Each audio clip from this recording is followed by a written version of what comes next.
चलो इसके बाद में नेक्स्ट टॉपिक है average power in series LCR circuit या आरएलसी सर्किट। जो सीरीज आरएलसी सर्किट है उसमें एवरेज कितनी पावर कंज्यूम होती है। देखो पावर का फॉर्मूला होता है वोल्टेज इनटू करंट। किसी भी इलेक्ट्रिकल सर्किट में अगर आपने V वोल्ट का पोटेंशियल डिफरेंस लगा रखा है और उससे सर्किट में I करंट फ्लो हो रहा है, V वोल्ट का पोटेंशियल डिफरेंस लगा रखा है और उससे करंट कितना फ्लो हो रहा है सर्किट में I, तो जो इलेक्ट्रिकल पावर सर्किट में कंज्यूम हो रही होगी या जो खर्च हो रही होगी इलेक्ट्रिकल पावर, उसका फॉर्मूला होगा voltage into current, V into I। ठीक है, तो V इनटू I ये है इलेक्ट्रिकल पावर का फॉर्मूला। अब यहाँ पे एवरेज पावर क्यों कैलकुलेट कर रहे हैं हम लोग एसी सर्किट में। देखो अल्टरनेटिंग करंट जब भी हम किसी भी सर्किट में सप्लाई करते हैं, जैसे ये सीरीज आरएलसी सर्किट की बात कर रहे हैं, तो ये जो अल्टरनेटिंग करंट है ये टाइम के साथ में चेंज होता रहेगा, बार बार ये चेंज होगा। कभी करंट मैक्सिमम होगा, कभी मिनिमम होगा, इस तरीके से उसकी बार बार वैल्यू चेंज होती रहेगी। और जैसे जैसे वोल्टेज चेंज होता रहेगा वैसे वैसे सर्किट में करंट भी चेंज होगा। तो किसी इंस्टेंट पे आपको ज्यादा इलेक्ट्रिकल पावर मिलेगी जब वोल्टेज और करंट मैक्सिमम होंगे, और किसी इंस्टेंट पे आपको मिनिमम आपको पावर मिलेगी जब वोल्टेज और करंट की वैल्यू जीरो बन जाएगी, या इनमें से कोई भी एक जीरो हो जाएगा, क्योंकि पावर का फॉर्मूला है वोल्टेज इंटू करंट। वोल्टेज और करंट में से कोई भी अगर एक टाइम पे जीरो होगा तो उनका मल्टीप्लीकेशन क्या आएगा, जीरो। तो अलग अलग टाइम पे आपको एसी सर्किट के अंदर अलग अलग पावर मिलेगी। तो हम एक काम करते हैं कि एक एवरेज पावर कैलकुलेट करके देखते हैं कि 0 से t टाइम पीरियड के अंदर, यानी कि एसी के कंप्लीट साइकिल के लिए एक एवरेज पावर कितनी सर्किट में सप्लाई हुई या सर्किट में कितनी एवरेज पावर खर्च हो रही है, ये हम कैलकुलेट करके देख रहे हैं। एक कंप्लीट साइकिल के लिए यानी कि 0 से t टाइम पीरियड के लिए हम क्या करेंगे, अल्टरनेटिंग वोल्टेज सोर्स ने या अल्टरनेटिंग करंट सोर्स ने सर्किट में कितनी पावर सप्लाई करी है वो हम कैलकुलेट करके देखेंगे, एवरेज पावर। ठीक है, तो इस टॉपिक के अंदर हम क्या कैलकुलेट करेंगे, एवरेज पावर जो सीरीज आरएलसी सर्किट में कंज्यूम हो रही होगी। तो उसके लिए हम कुछ चीजें एज्यूम कर लेते हैं। मान लेते हैं कि जो एसी वोल्टेज सोर्स लगा रखा है उसकी वैल्यू है E equal to E naught sine omega t, और इससे सर्किट में जो करंट फ्लो रहा है उसकी वैल्यू है I equal to I naught sine omega T minus 5। देखो मैंने यहाँ पे जो करंट का फेज है वो दिखाया है ओमेगा टी माइनस 5, इसको 5 एंगल से कम दिखाया है। वोल्टेज का फेज कितना है ओमेगा टी और करंट का फेज कितना है omega T minus 5। Sine function के इधर जो लिखा है वही होता है फेज। तो वोल्टेज का फेज है ओमेगा टी, करंट का फेज है ओमेगा टी माइनस 5, जिसका मतलब ये है कि इस सीरीज आरएलसी सर्किट में वोल्टेज लीड कर रहा है और करंट लेग कर रहा है। और कितने एंगल से लेग कर रहा है, 5 एंगल से लेग कर रहा है, क्योंकि इन दोनों के फेज में कितना डिफरेंस है, 5 का डिफरेंस है। और करंट का फेज यहाँ पे कम है, ओमेगा टी में से 5 माइनस किया ना तो ये वैल्यू कम आएगी। इसका मतलब करंट यहाँ पे लेग कर रहा होगा, और कितने एंगल से लेग कर रहा है, 5 एंगल से लेग कर रहा है। ये हम यहाँ पे मान के चल रहे हैं, एज्यूम करके चल रहे हैं। ठीक है, आप ओमेगा टी प्लस 5 भी इसको लिख सकते हो तो भी आंसर सेम ही आएगा, उससे कोई फर्क नहीं पड़ेगा। बस आपको ये एज्यूम करना है कि करंट और वोल्टेज के बीच में यहाँ पे कोई फेज डिफरेंस है जिसकी वैल्यू कितनी है, 5 के बराबर है। अब 5 कुछ भी हो सकता है, π/2 हो सकता है, π/3 हो सकता है, π/4 हो सकता है, π/6 हो सकता है, कोई भी एंगल हो सकता है, वो यहाँ पे रहेगा। तो वो 5 क्या है यहाँ पे, फेज डिफरेंस। अब अगर मैं आपको बोलूं कि यहाँ पे E और I का मतलब क्या है, तो E का मतलब होता है इंस्टेंटेनियस वैल्यू ऑफ वोल्टेज, और I का मतलब क्या होता है, instantaneous value of current. Time t के ऊपर वोल्टेज की जो वैल्यू है उसको instantaneous value of voltage E बोलते हैं, और उसी टाइम t पे करंट की जो वैल्यू है उसको बोलते हैं इंस्टेंटेनियस वैल्यू ऑफ करंट। और इन दोनों को अगर मैं मल्टीप्लाई कर दूं, वोल्टेज इंटू करंट किसको रिप्रेजेंट करता है, पावर को।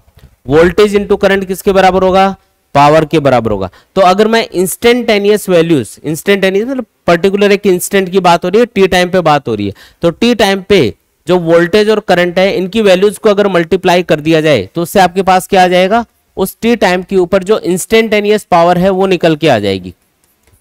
ये इंस्टेंटेनियस वोल्टेज है, ये इंस्टेंटेनियस करंट है, दोनों को मल्टीप्लाई करोगे तो क्या आएगा, इंस्टेंटेनियस पावर आएगी। पावर का फॉर्मूला क्या है, वोल्टेज इंटू करंट, वही किया हमने। तो इंस्टेंटेनियस पावर क्या आ गई, यहां से इंस्टेंटेनियस पावर बराबर आएगी।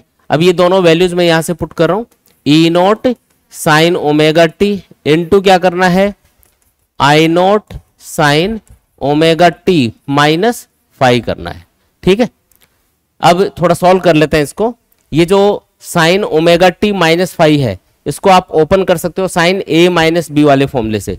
तो इंस्टेंटेनियस पावर बराबर आ जाएगी ई नोट, आई नोट को आगे लिख लो, ये कांस्टेंट है यहाँ पे, ये आ जाएगा साइन ओमेगा टी, और ये जो sine omega T minus phi है इसको साइन ए माइनस बी के फॉर्मूले से ओपन करेंगे तो आएगा साइन ए कोस बी माइनस कोस ए साइन बी। ए की जगह ओमेगा टी लेना है, बी की जगह फाई लेना है, तो क्या लिखेंगे sine omega T cos phi minus cos omega T sine phi.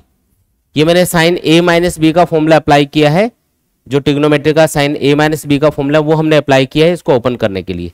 ये आ गया यहाँ पे, इस साइन ओमेगा टी को अंदर मल्टीप्लाई कर लो, इंस्टेंटेनियस पावर बराबर आ जाएगी E naught into I naught, इसको अंदर मल्टीप्लाई करोगे तो ये बनेगा sine square omega T into cos phi minus, और साइन ओमेगा टी को इससे मल्टीप्लाई करोगे तो क्या आएगा sine omega T cos omega T into sine phi.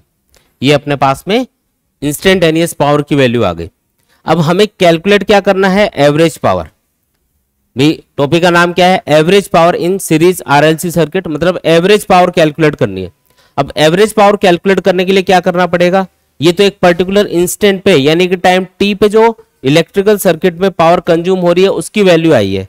Average power के लिए आपको 0 से टी टाइम के लिए, क्योंकि आपको 0 से टी टाइम पीरियड के लिए average value of power calculate करनी है, तो 0 से टी टाइम के लिए ये जो अलग अलग वैल्यूज होंगी, अलग अलग इंस्टेंट पे पावर की जो वैल्यूज होंगी उनका हम टोटल करेंगे। तो टोटल करने के लिए हम मेथड यूज करेंगे इंटीग्रेशन। तो ये जो इंस्टेंटेनियस पावर है इसका आपको इंटीग्रेशन करना है 0 से टी के लिए। इससे अपने पास क्या आएगी, 0 से टी टाइम के अंदर जो टोटल पावर सर्किट में कंज्यूम हो रही है वो निकल के आएगी। और फिर एवरेज पावर के लिए आपको इसको टी से डिवाइड करना पड़ेगा, क्योंकि टी टाइम के लिए पावर का अगर आप टोटल कर रहे हो तो टी से डिवाइड करोगे तो क्या आ जाएगा अपने पास एवरेज वैल्यू। जैसे आपके पास 10 नंबर हैं, आप उनका एवरेज निकालना चाह रहे हो तो क्या करना पड़ेगा, जो 10 नंबर हैं उनको आप टोटल करो पहले तो, और फिर 10 से डिवाइड करो, तभी तो एवरेज वैल्यू निकल के आएगी। उसी तरीके से 0 से टी टाइम पीरियड के लिए अगर आपने पावर के इंस्टेंटेनियस वैल्यूज का टोटल किया है, इंटीग्रेशन मतलब एडिशन करना, अगर आपने इंटीग्रेशन किया है इसका मतलब एडिशन किया है, 0 से टी टाइम के लिए पावर की इंस्टेंटेनियस वैल्यूज को आपने जोड़ा है, तो ये तो आ गया टोटल। और उसके बाद में टी से आपको डिवाइड भी करना पड़ेगा, तो 1/t लिख देता हूं यहाँ पे, 1/t से मल्टीप्लाई करेंगे तो ये क्या आ गया अपने पास में एवरेज पावर निकल के आ गई। ठीक है, तो ये एवरेज पावर का फॉर्मूला है। 0 से t के लिए पहले तो पावर की इंस्टेंटेनियस वैल्यू का क्या करेंगे इंटीग्रेशन, और उसके बाद में क्या करेंगे t से डिवाइड करेंगे तो अपने पास क्या आएगी एवरेज पावर निकल के आएगी। तो ये एवरेज पावर का फॉर्मूला है अपने पास में। अब क्या करना है, इसमें बस वैल्यू पुट करनी है इंस्टेंटेनियस पावर की और इसको सॉल्व करना है, ये इससे अपने पास फाइनल आंसर आ जाएगा। ये करेंगे बस, average power equal to 1/t, 0 से t के लिए इंटीग्रेशन, इंस्टेंटेनियस पावर की वैल्यू है E naught I naught sine square omega T cos phi, ठीक है, minus sine omega T cos omega T sine phi dt। ठीक है, अब इसको सॉल्व करना है, सॉल्व करने से अपने पास क्या आएगी एवरेज पावर निकल के आ जाएगी। जो कॉन्स्टेंट्स हैं उनको अलग कर लो पहले तो, एवरेज पावर इक्वल टू जो यहाँ पे ई नोट और आई नोट है ये कांस्टेंट है, इनको अलग कर लिया, डिवाइडेड बाई टी। फिर ये जो साइन स्क्वायर ओमेगा टी है इसका डायरेक्ट इंटीग्रेशन नहीं होगा क्योंकि स्क्वायर फंक्शन है, ये स्क्वायर हटाना पड़ेगा, तो पहले इसी को हटाते हैं। ये जो साइन स्क्वायर ओमेगा टी है इसको cos 2 थीटा का एक फॉर्मूला होता है, cos 2 theta equal to 1 minus 2 sine square theta, उससे हम इसको सॉल्व करेंगे। ये जो साइन स्क्वायर ओमेगा टी है इसको हम लिखेंगे 1 minus cos 2 omega t divided by 2। ठीक है, cos 2 थीटा का जो फॉर्मूला है ना उससे मैंने इसको कन्वर्ट किया है। अब ये देखो यहाँ पे स्क्वायर था, यहाँ पे पावर हट चुकी है इस फॉर्मूले के अंदर, अब ये सिंगल पावर वाला फंक्शन है। इनटू क्या आएगा cos फाई, तो ये आ गया cos फाई। ठीक है, फिर क्या आएगा माइनस, ये वाला माइनस, ये जो sine omega T cos omega T है इसको भी आप छोटा कर सकते हो। साइन 2 थीटा का फॉर्मूला होता है 2 साइन थीटा cos थीटा, तो साइन थीटा cos थीटा, इसको थीटा मान लो ओमेगा टी को एक बार, तो साइन थीटा cos थीटा किसके बराबर होगा साइन 2 थीटा बाई 2 के बराबर होगा। थीटा ओमेगा टी है यहाँ पे, तो ये बन जाएगा sine 2 omega t divided by 2। ये मैंने sine omega T cos omega t की जगह लिखा है, इनटू क्या आएगा साइन फाई। अब इसका इंटीग्रेशन करेंगे, ये कन्वर्ट हो चुके हैं सिंपल वे में। अब देखो जो पावर है इसकी तो पावर अपन ने हटा दी और ये दो अलग अलग फंक्शन थे, इसको कंबाइन करके एक सिंगल फंक्शन बना दिया। अब करते हैं इंटीग्रेशन, ये आएगा E naught I naught by T. ये 2 यहाँ पे कांस्टेंट है, cos फाई भी कांस्टेंट है। आपको बताया था यहाँ पे करंट और वोल्टेज के बीच में जो फेज डिफरेंस है उसको हमने फाई बोला है, और फाई की वैल्यू कुछ भी हो सकती है, π/2 π/6 π/3 ऐसा कोई भी वैल्यू हो सकती है। तो ये जो cos फाई है ये यहाँ पे क्या है कांस्टेंट है। अगर ये कांस्टेंट है तो इसको अलग कर लो cos फाई, और ये 2 भी कांस्टेंट है इसको भी अलग कर लिया।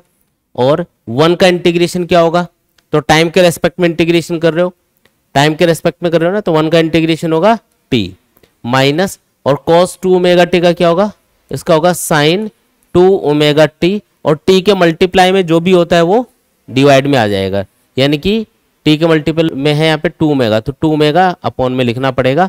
और लिमिट क्या लगाओगे, 0 से t की लिमिट लगानी है जो यहाँ पे दे रखी है। फिर आएगा माइनस, फिर इसमें साइन फाई कांस्टेंट है और ये 2 कांस्टेंट है। साइन 2 ओमेगा टी का इंटीग्रेशन होगा minus cos 2 omega T upon 2 omega, तो जो माइनस है उसको तो मैं बाहर इससे मल्टीप्लाई करके प्लस बना देता हूं इसको, और यहां लिखेंगे cos 2 omega t divided by 2 omega, और 0 से t की लिमिट लगा दो, ये आ गया अपना इंटीग्रेशन। अब ये सॉल्व करेंगे इसको, ये आएगा E naught I naught divided by T.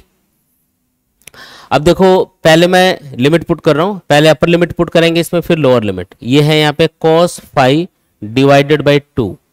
ये देखो पहले t में अपर लिमिट पुट करो, t की जगह कैपिटल T लिखना पड़ेगा, फिर माइनस लोअर लिमिट यानी कि 0, तो t माइनस 0 t आएगा, तो इसको t रहने दो, माइनस ये 2 ओमेगा तो कांस्टेंट है, इसको एज इट इज लिख दिया 2 ओमेगा। इसमें लिमिट पुट करनी है आपको, ये देखो इसमें जब आप अपर लिमिट पुट करोगे तो ये बनेगा sine 2 omega capital T, minus फिर ये लोअर लिमिट पुट करोगे तो t की जगह 0 पुट करोगे तो ये बन जाएगा साइन 0, ये आ गया। ये मैंने इसमें लिमिट पुट करी है सेकंड वाले फंक्शन में। फिर आएगा ये प्लस, फिर आएगा साइन पाई, और अपॉन में ये 2 और 2 ओमेगा ये मिला के 4 ओमेगा लिख दो इसको। यहाँ पे ये cos 2 ओमेगा टी है, इसमें मैं लिमिट पुट कर रहा हूँ cos 2 omega capital T, upper limit आएगी पहले, फिर माइनस करके लोअर लिमिट पुट करेंगे तो cos ये 2 ओमेगा इंटू 0 यानी cos 0 आ जाएगा। ठीक है, ऐसा कुछ बनेगा ये। अब इसको सॉल्व कर लो, थोड़ा और सॉल्व करेंगे अभी। E naught I naught divided by T, ये देखो यहाँ पे ओमेगा इंटू टी बन रहा है ये, और ओमेगा इंटू टी 2 पाई के बराबर होता है, क्योंकि आपको बताया था कि जो ओमेगा है उसका फॉर्मूला होता है 2 पाई बाई टी। तो ओमेगा इंटू टी किसके बराबर होगा बताओ, 2 पाई के बराबर होगा। तो यहाँ पे ये जो ओमेगा इंटू टी है इसको आप क्या लिखोगे 2 पाई, 2 पाई इंटू 2 क्या बनेगा 4 पाई। साइन फंक्शन की वैल्यू 0 पाई 2 पाई 3 पाई 4 पाई सब पे 0 होती है, तो ये 0 बन गया। साइन 0 वैसे 0 होता है, 0 माइनस 0 0 आएगा, 0 इंटू समथिंग 0 आएगा, तो ये पूरी टर्म क्या बन गई 0। तो यहाँ पे सिर्फ t बचेगा, और ये cos 5/2 ये मैं एज इट इज लिख देता हूँ cos 5/2, और इसमें क्या बचा t। फिर इसको भी देखो, ये है sine 5/2 upon 4 omega, sorry sine 5 upon 4 omega. इसमें आपको अगेन ओमेगा टी की जगह 2 पाई लिखना है। जब आप 2 पाई लिखोगे तो बनेगा 4 पाई। cos फंक्शन की वैल्यू 4 पाई पे होती है 1, और cos 0 डिग्री पे भी होता है 1। अब 1 माइनस 1 करोगे तो आंसर ये भी 0 आ गया, और 0 इंटू समथिंग क्या होगा 0, तो ये वाली टर्म पूरी 0 बन चुकी है। अपना आंसर इतना ही है। अब एक टी अंदर है एक टी बाहर भी लिखा है, ये आपस में कैंसिल हो जाएंगे, तो जो एवरेज पावर अपने पास आएगी वो आएगी E naught I naught cos phi divided by 2 के बराबर। और इस फॉर्मूले को थोड़ा सा आप ERMS और IRMS की टर्म्स में लिखोगे तो वो फाइनल आंसर होगा अपना, जैसे एवरेज पावर बराबर। अब यहां पे देखो ये जो 2 लिखा है नीचे, इसको मैं √2 इंटू √2 लिख सकता हूं दो पार्ट में। ई नोट बाई √2 बन जाएगा ERMS, और आई नोट बाई √2 बन जाएगा IRMS। जो 2 है उसको दो टुकड़ों में लिख दिया, √2 इंटू √2 लिख सकते हैं इसको, E naught by root two ये बनेगा E R M S, I naught by root two बनेगा I R M S, into क्या आएगा कॉस फाई। तो फाइनल जो आंसर अपने पास निकल के आएगा वो आएगा E R M S into I R M S into cos phi, और ये है अपना फाइनल आंसर। तो जो average power series RLC circuit में कंज्यूम होगी उसका फॉर्मूला क्या होगा, E R M S I R M S cos phi. अब आरएलसी सर्किट में जो एवरेज पावर कंज्यूम हो रही है वो वोल्टेज और करंट के अलावा एक और चीज पे डिपेंड कर रही है। कौन सी चीज पे, कॉस फाई के ऊपर। एवरेज पावर जो सीरीज आरएलसी सर्किट में कंज्यूम होगी वो वोल्टेज और करंट की वैल्यूज के अलावा एक और चीज पे डिपेंड कर रही है, और वो कौन सी चीज है, वो है कॉस फाई। तो ये जो कॉस फाई है इसको हम बोलते हैं पावर फैक्टर। जब भी हम एवरेज पावर कैलकुलेट करेंगे सीरीज आरएलसी सर्किट में तो वो इस पावर फैक्टर पे भी डिपेंड करेगी। तो कॉस फाई को ही क्या बोला जाता है, पावर फैक्टर बोलते हैं। आया समझ में। देखो इस फॉर्मूले के अंदर एक दो इंपॉर्टेंट चीजें मैं आपको बता देता हूं क्या क्या इंपॉर्टेंट चीजें हैं। हमने अभी फॉर्मूला डिराइव किया है, P average equal to E R M S into I R M S into cos phi. ये जो फॉर्मूला है इसके अंदर ये जो कॉस फाई है इसको तो हमने क्या बोला, पावर फैक्टर। ठीक है, कॉस फाई को हम क्या बोलते हैं, पावर फैक्टर बोलते हैं। और ये जो E R M S into I R M S है इसको हम बोलते हैं वर्चुअल पावर या इफेक्टिव पावर, दो नाम है इसके, या आरएमएस पावर भी बोल सकते हो। देखो तीन नाम इसके लिख सकते हैं अपन, E R M S into R M S इसको हम क्या बोलेंगे, E R M S into I R M S इसको हम बोलेंगे आर एम एस पावर, या फिर क्या बोलेंगे इफेक्टिव पावर, या फिर क्या बोलेंगे वर्चुअल पावर। ठीक है, ये तीन नाम से हम इसको जानते हैं, E R M S I R M S और कॉस फाई। ये तीनों का मल्टीप्लीकेशन तो बोला जाएगा average power. E R M S I R M S cos phi इन तीनों को मल्टीप्लाई करोगे तब तो वो एवरेज पावर के बराबर होगा। लेकिन सिर्फ ई आर एम एस और आई आर एम एस इनको मल्टीप्लाई करके लिखोगे तो इसको हम या तो आर एम एस पावर बोलेंगे, या इफेक्टिव पावर बोलेंगे, या फिर क्या बोलेंगे वर्चुअल पावर बोलेंगे। अगर किसी आरएलसी सर्किट में आपको वर्चुअल पावर पूछी, इफेक्टिव पावर पूछी, आरएमएस पावर पूछी तो आपको ये बताना है ई आरएमएस आई आरएमएस। और अगर आपको एवरेज पावर पूछ रहा है तो फिर ये पूरा फॉर्मूला यूज करना है E RMS I RMS cos phi. आया समझ में। ठीक है, ये तीनों बातें समझ में आ गई क्या। एवरेज पावर का तो फॉर्मूला क्या है, E RMS I RMS cos phi. Cos phi को हम क्या बोलेंगे पावर फैक्टर, और ई आरएमएस आई आरएमएस को आरएमएस पावर या इफेक्टिव या वर्चुअल पावर बोला जाएगा। ये इनके नाम है। ठीक है, नाम याद रखो कि किसको क्या बोलना है। किसी क्वेश्चन में पूछ लेगा भाई वर्चुअल पावर बताओ, अभी ये पता ही नहीं है वर्चुअल पावर किसको बोलते हैं, तो फिर कैलकुलेट क्या करोगे, है ना। तो ये नाम याद रखने हैं। इसके बाद में नेक्स्ट टॉपिक है पावर फैक्टर। तो जब भी हम एवरेज पावर कैलकुलेट करते हैं तो average power series RLC circuit में आती है E R M S I R M S cos phi, और ये जो कॉस फाई है इसी को हम क्या बोलते हैं पावर फैक्टर बोलते हैं। अब ये जो पावर फैक्टर है इसका एक और फॉर्मूला है वो भी हम देख लेते हैं। हम बात करें सीरीज आरएलसी सर्किट में जिसमें हम तीन चीजें कनेक्ट करेंगे, एक तो रेजिस्टेंस, एक इंडक्टर और एक कैपेसिटर। मान लेते हैं कि सर्किट में जो करंट है उसको हम एक्स एक्सिस के अलोंग ड्रॉ कर रहे हैं। यहाँ पे ये एक्स एक्सिस है वाई, तो जो करंट का फेजर है उसको हम ड्रॉ करेंगे एक्स एक्सिस के अलोंग आई नोट। और रेजिस्टर के अक्रॉस जो वोल्टेज ड्रॉप होता है वो हमेशा करंट के साथ सेम फेज में होता है, इसलिए रेजिस्टेंस के अक्रॉस जो वोल्टेज ड्रॉप है वी आर उसको हम इसी लाइन पे ड्रॉ करेंगे आई नोट वाली लाइन पे। फिर इंडक्टर के अक्रॉस जो वोल्टेज ड्रॉप होता है वो हमेशा करंट से 90 डिग्री आगे होता है। क्या होता है वो करंट से 90 डिग्री आगे। तो इंडक्टर के अक्रॉस जो वोल्टेज ड्रॉप है उसको हम करंट से 90 डिग्री आगे दिखाएंगे, ये है अपना VL। ठीक है, और कैपेसिटर के अक्रॉस जो वोल्टेज ड्रॉप है वो करंट से 90 डिग्री पीछे होता है तो उसको नीचे की तरफ दिखाना है, ये हो गया VC। ठीक है, यहां पे हमने ये एज्यूम किया है कि VL की वैल्यू ज्यादा है और VC की वैल्यू कम है, तो इसको बड़े वेक्टर से दिखाए, इसको छोटे वेक्टर से दिखाए। अब आपको VL, VC और VR को ऐड करना है जिससे हमको E नोट मिलता है। VL और VC को ऐड करोगे तो इन दोनों का रिजल्टेंट आएगा ऊपर की तरफ बड़े वाले वेक्टर की तरफ, और ये आएगा VL माइनस VC। और VL माइनस VC और VR का जो रिजल्टेंट आएगा उसी को हम क्या बोलते हैं, E नोट बोलते हैं। तो ये आ गया अपना E नोट। अब जो वोल्टेज है वो करंट से फाई एंगल लीड कर रहा है, तो ये आ गया फेज डिफरेंस इनके बीच का, जिसको हम फाई से डिनोट करते हैं। अब ये जो राइट एंगल ट्राइंगल यहाँ पे बना है, इसमें ये एंगल है फाई, एंगल के साथ में ये हो गया यहाँ पे बेस और ये हो गया हाइपोटेनियस। बेस VR के बराबर है, हाइपोटेनियस यहाँ पे E नोट के बराबर है। तो बताओ कि अगर cos फाई को हम पावर फैक्टर बोल रहे हैं तो इस राइट एंगल ट्राइंगल में cos फाई किसके बराबर आएगा?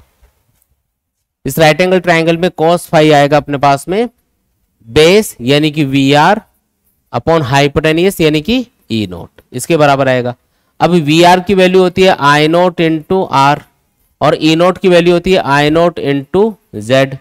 I नोट से I नोट कैंसिल हो जाएगा, तो बताओ cos फाई किसके बराबर आया? R बाई Z के बराबर आया। तो ये पावर फैक्टर का दूसरा फॉर्मूला अपने पास आ गया। एक फॉर्मूला तो है ये cos फाई, दूसरा फॉर्मूला क्या है यहाँ पे? R by Z। तो दो फॉर्मूले आप यूज कर सकते हो पावर फैक्टर कैलकुलेट करने के लिए। अगर किसी भी इलेक्ट्रिकल सर्किट में आपको करंट और वोल्टेज के बीच का फेज डिफरेंस पता है तो सीधा cos फाई वाला फॉर्मूला लगा दो, पावर फैक्टर कैलकुलेट कर लो।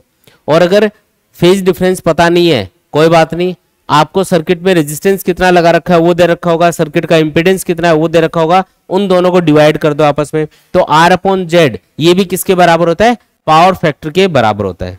तो इस तरीके से इसको कैलकुलेट करेंगे। पावर फैक्टर के दो फॉर्मूले कौन कौन से हैं? एक तो cos फाई और एक क्या है? R by Z। दोनों फॉर्मूले याद रखेंगे, ठीक है। इतना ही है पावर फैक्टर के बारे में, सिंपल सा ही है। पावर फैक्टर मतलब एवरेज पावर कैलकुलेट करते टाइम पे जो एवरेज पावर है सर्किट में वो cos फाई पे भी डिपेंड करती है, तो cos फाई को ही हम क्या बोलते हैं? पावर फैक्टर बोलते हैं। आया समझ में ही? ठीक है। एक क्वेश्चन करते हैं इसके ऊपर। An inductor and a bulb are connected in series to an AC source of 12 volt 50 hertz.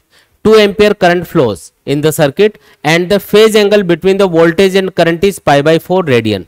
Calculate the impedance and inductance of the circuit. दो चीजें कैलकुलेट करनी है, एक तो इंपीडेंस और एक इंडक्टेंस। क्या क्या दे रखा है? ये बोल रहा है कि एक इंडक्टर और एक बल्ब, इन दोनों को हमने एक AC वोल्टेज सोर्स के अक्रॉस लगा रखा है, ठीक है, जिसका वोल्टेज कितना दे रखा है?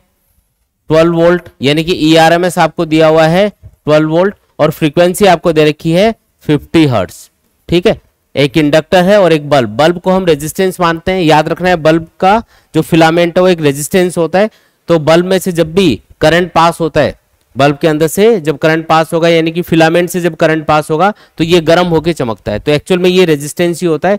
तो बल्ब की जब भी बात करें तो बल्ब को एक रेजिस्टेंस की तरह आपको कंसिडर करना है। कॉइल या सोलेनॉइड की बात करें तो उसको एक इंडक्टर की तरह आपको कंसिडर करना है। तो इसने बोला कि एक इंडक्टर और एक बल्ब उनको सीरीज में लगा रखा है और एक AC वोल्टेज सोर्स साथ में लगा दिया, साथ में जो करंट मिल रहा है सर्किट में वो कितना है? 2 एम्पियर। ये करंट कौन सा दे रखा है? RMS current. अगर कुछ नहीं बोला जाता है तो हम करंट को कौन सा करंट समझेंगे? RMS current. वोल्टेज को कौन सा वोल्टेज समझेंगे? RMS voltage. याद रखना है।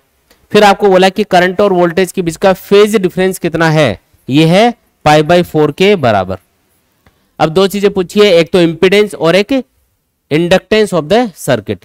एक तो L की वैल्यू पूछी और एक सर्किट का इंपीडेंस पूछा जा रहा है। इंपीडेंस कैलकुलेट करना तो बिल्कुल इजी है। देखो ERMS दे रखा है, IRMS दे रखा है, तो इंपीडेंस का फॉर्मूला होता है Z equal to ERMS upon IRMS, voltage upon current, यही होता है इंपीडेंस के बराबर।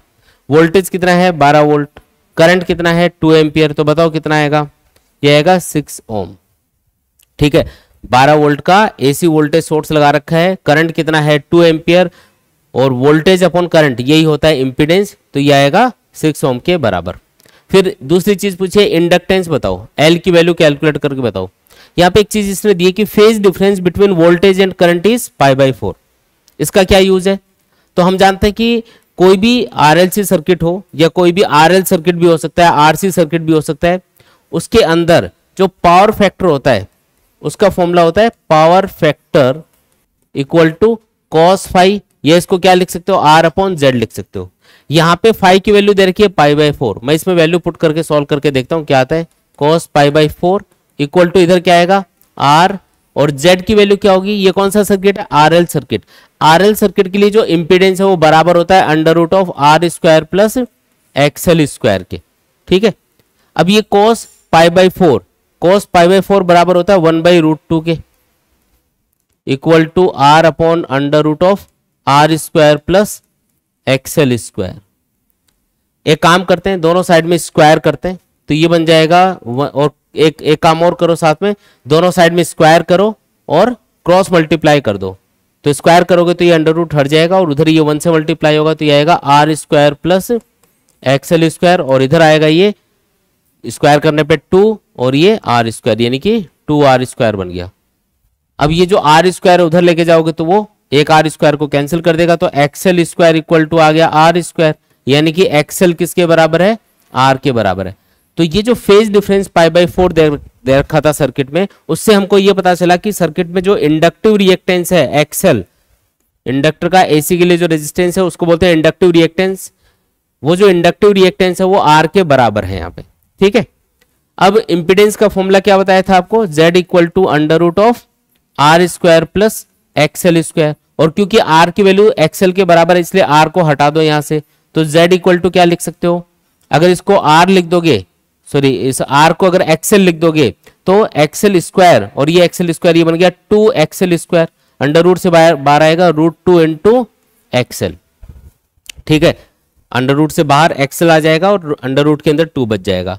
अब Z की वैल्यू हमने सॉल्व करी थी अभी, किसके बराबर है, 6 ओम के बराबर है, ये 6 ये आ गया √2, और एक्सएल का फॉर्मूला क्या होता है, ओमेगा एल या 2 पाई एफ इंटू एल, है ना, 2 पाई और फ्रीक्वेंसी दे रखी है 50 हर्ट्ज इंटू एल, तो एल आपको पूछा कि एल कितना होगा, तो सॉल्व कर दो इसको, ये आएगा 6 अपॉन ये आएगा 2√2 पाई इंटू 50, इसको पूरा सॉल्व कर देंगे तो ये आएगा अपने पास self inductance of the inductor, ये जो इंडक्टर है उसका सेल्फ इंडक्टेंस, इसको कैलकुलेट करने पे निकल के आ जाएगा। कर लोगे इसको कंप्लीट, ठीक है, ठीक है। तो नेक्स्ट क्वेश्चन है, a capacitor and a resistor R connected in series with an AC source if the potential difference across C and R are 120 volt and 90 volt respectively, and if RMS current in the circuit is 3 ampere, then calculate the impedance and power factor of the circuit। दो चीजें calculate करके बतानी है, एक तो impedance कितना है और एक पावर फैक्टर कितना है। पहले तो जो चीजें गिवन है वो नोट कर लेते हैं। एक कैपेसिटर और रेजिस्टर की बात कर रहा है जिसको हमने सीरीज में एक एसी सोर्स के अक्रॉस लगा रखा है, एक तो कैपेसिटर है और एक क्या चीज है, रेजिस्टर, ठीक है। और इनको सीरीज में हमने एक एसी वोल्टेज सोर्स के अक्रॉस कनेक्ट कर दिया। ये जो कैपेसिटर है इसके अक्रॉस जो आरएमएस वोल्टेज ड्रॉप है वो है 120 वोल्ट, और जो रेजिस्टर है उसके अक्रॉस आरएमएस वोल्टेज ड्रॉप है 90 वोल्ट। ये आपको क्वेश्चन में गिवन है। और सर्किट में जो आरएमएस करंट फ्लो हो रहा है वो आपको दिया हुआ है 3 एम्पियर। 3 एम्पियर करंट सर्किट में फ्लो हो रहा है। पहली चीज पूछी है इंपीडेंस। इंपीडेंस का फॉर्मूला क्या होता है, Z equal to ERMS upon IRMS, ठीक है। अब IRMS तो दे रखा है, इसने क्वेश्चन में दे रखा है IRMS कितना है, 3 एम्पियर है। ERMS गिवन नहीं है, कोई बात नहीं। ये कौन सा सर्किट है, RC सर्किट। RC सर्किट में जो RMS वोल्टेज होता है, RMS वोल्टेज, उसका फॉर्मूला होता है under root of VR square plus VC square. देखो अगर RLC सर्किट होता है तो उसके लिए ERMS इक्वल टू हम लिख सकते हैं under root of VR square plus VL minus VC whole square. लेकिन अगर सर्किट में इंडक्टर है ही नहीं, L नहीं है, तो XL की वैल्यू 0 होने से VL की वैल्यू 0 हो जाएगी और फॉर्मूला बन जाएगा under root of VR square plus VC square. तो ये फॉर्मूला आपको ERMS के लिए यूज करना है। कब, जब आपको RL सर्किट दे रखा हो। डिवाइडेड बाई क्या आएगा, IRMS। तो Z की वैल्यू क्या आ जाएगी सॉल्व करने पे, कैलकुलेट करो। VR आपको कितना दे रखा है, VR दे रखा है 90, तो 90 का स्क्वायर कर दो, प्लस VC दे रखा है 120, 120 का स्क्वायर कर दो, डिवाइडेड बाई 3। ये सॉल्व करोगे तो ये 150 के बराबर आएगा, डिवाइडेड बाई 3, यानी कि आंसर आ गया 50 ओम। तो जो ये जो RC सर्किट है इसका जो इंपीडेंस है वो कितना है बताओ, इंपीडेंस है 50 ओम के बराबर। दूसरी चीज पूछिए power factor of the circuit बताओ। दूसरी चीज क्या पूछी है, पावर फैक्टर। अब अगर करंट और वोल्टेज के बीच का फेज डिफरेंस गिवन हो तब तो हम cos फाई वाला फॉर्मूला यूज कर लेंगे, अदरवाइज हम फॉर्मूला यूज करेंगे पावर फैक्टर के लिए R/Z वाला। अब R की वैल्यू भी गिवन नहीं है, Z तो चलो आपने सॉल्व कर लिया, लेकिन R की वैल्यू क्वेश्चन में गिवन नहीं है, तो या तो R कैलकुलेट करो। R कैलकुलेट करने के लिए आप ये कर सकते हो, जैसे RMS voltage drop across the resistor आपको दे रखा है, VR बराबर होता है IRMS into R। IRMS given ही है क्वेश्चन में, VR गिवन ही है, तो उससे R कैलकुलेट कर लो और इसमें पुट कर दो। एक तरीका तो ये है, और एक सीधा तरीका ये है कि आपको ये जो ERMS है ये तो आपने सॉल्व किया ही था अभी, ये कितना आया था 150 आया था, अंडर रूट ऑफ 90 का स्क्वायर प्लस 120 का स्क्वायर, ये सॉल्व करने पे कितना आया 150। तो ये आप जो फॉर्मूला है इसको कन्वर्ट कर लो किसके टर्म्स में, वोल्टेज के टर्म्स में। जैसे मैं ऊपर नीचे यहाँ पे IRMS से मल्टीप्लाई कर रहा हूँ, तो ये ऊपर बन जाएगा IRMS इंटू R और ये नीचे बन जाएगा IRMS इंटू Z। ये जो IRMS इंटू R है इसी को हम VR बोल रहे हैं यहाँ पे, और IRMS इंटू Z है उसको हम बोल रहे हैं ERMS। अब ये दोनों वैल्यूज आपको पता है, VR क्वेश्चन में गिवन है 90, और ये जो ERMS है इसका फॉर्मूला होगा under root of VR square plus VC square, जिसमें ये दोनों वैल्यूज पुट करके सॉल्व करोगे तो ये आएगा 150। तो फाइनल आंसर क्या बनेगा, ये आएगा 3/5। यानी कि ये जो सर्किट है इसका पावर फैक्टर कितना दे रखा है आपको, पावर फैक्टर दे रखा है 3/5। ये जो सर्किट है इसका पावर फैक्टर कितना है सॉल्व करने पे 3/5। एक चीज याद रखना है कि ये वैल्यू हमेशा मैक्सिमम 1 आ सकती है, अदरवाइज 1 से कम ही रहेगी, क्योंकि power factor is also equal to cos phi, और cos फंक्शन की वैल्यू मैक्सिमम क्या हो सकती है 1, तो 1 से कम होगी या फिर मैक्सिमम 1 के बराबर हो सकते हैं, 1 से ऊपर कभी नहीं जाएगी पावर फैक्टर की वैल्यू किसी भी सर्किट के लिए, तो ये याद रखना है। ठीक है, तो ये आपका आंसर आ गया, दोनों आंसर आ गए अपने पास, इंपीडेंस भी आ गया और पावर फैक्टर भी निकल के आ गया। आया समझ में? ठीक, इसके बाद में नेक्स्ट क्वेश्चन देखो, an inductor 200 millihenry, capacitor 500 microfarad and a resistor 10 ohm are connected in series with a 100 volt variable frequency AC source. Calculate the frequency at which the power factor of the circuit is unity. Power factor की value 1 कब होगी ये हमको circuit में बतानी है, कौन सी frequency पे ऐसा होगा। सेकंड बताना है करंट एम्पलीट्यूड, करंट एम्पलीट्यूड का मतलब है maximum value of current at this frequency, और तीसरी चीज पूछी है क्वालिटी फैक्टर, क्यू फैक्टर मतलब क्वालिटी फैक्टर। तीनों चीजें कैलकुलेट करके देखते हैं। जो जो चीजें गिवन है पहले वो लिख लो। क्या दे रखा है इसमें, सबसे पहले इंडक्टर की वैल्यू दे रखी है, एल की वैल्यू है 200 मिली हेनरी, कैपेसिटेंस की वैल्यू दे रखी है 500 माइक्रोफेरेड, और रेजिस्टेंस की वैल्यू दे रखी है हमको 10 ओम। ये तीनों वैल्यूज हमको क्वेश्चन में गिवन है।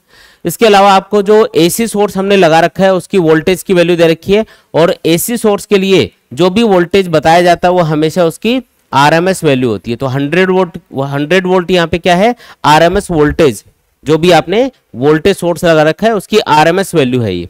ठीक है, अब ये बोल रहा है कि वो फ्रीक्वेंसी बताओ जिसके ऊपर पावर फैक्टर की वैल्यू 1 बन जाएगी। अब पावर फैक्टर का फॉर्मूला क्या होता है, पावर फैक्टर इक्वल टू या तो cos फाई वाला फॉर्मूला यूज कर सकते हो या R/Z वाला, दोनों से आंसर सेम आएगा। अब ये जो फॉर्मूला है R/Z वाला, इससे मैं आपको समझाता हूं कि पावर फैक्टर 1 कब होगा। देखो ये वाली वैल्यू 1 कब होगी, जब Z की वैल्यू किसके बराबर हो, R के बराबर हो। ये दोनों वैल्यू सेम होंगे तभी तो ये रेशियो 1 आएगा।